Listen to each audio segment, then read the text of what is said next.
Ազգային ժողովի ժառանգություն խմբակցության պատգամավորները պատրաստել են հաղորդում հանցագործության մասին, որն առաջիկա աշխատանքային օրը մարտի 9-ին կներկայացնեն հատուկ հնչական ծառայությանը։ Պատգամավորները պահանջում են քրեական գործառույթել մարտի 3-ին Հանրապետության հրապարակում տեղի ունեցած միջադեպի կապակցությամբ։ Այդ օրը, հիշեցնեմ, մի քանի տասնյակ քաղաքացիներ բողոքի ակցիա են կազմակերպել եւ այդ ժամանակ քաշքշուկ էր տեղի ունեցել նրանց միացած Ժառանգություն ընդդիմադիր խորհրդարանական խմբակցության պատգամավորների եւ ոստիկանների միջև։ Ժառանգությունը մասնավորապես նշել է, որ մարտի 3-ին բռնություններ են կիրառվել բողոքի ակցիայի մասնակիցների նկատմամբ, խախտվել են քաղաքացիների սահմանադրական իրավունքների իրացմանը վերաբերող մի շարք հոդվածներ։ Պատգամավորները նշել են, որ ոստիկանների գործողությունների հետևանքով խախտվել է հրապարակային միջոցառումներ անցկացնելու իրավունքը, բացի այդ ոստիկանները ցուցաբերել են ըստ պատգամավորների ակնհայտ քաղաքական դիրքորոշում, իսկ սա ոստիկանության մասին օրենքի խախտում է։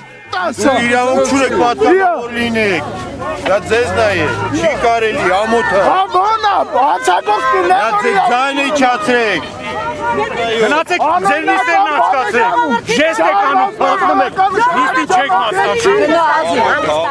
Ժառանգությունը հանցագործության մասին հաղորդման կրկնօրինակներ է հասցեագրում նաև մի շարք կազմակերպությունների։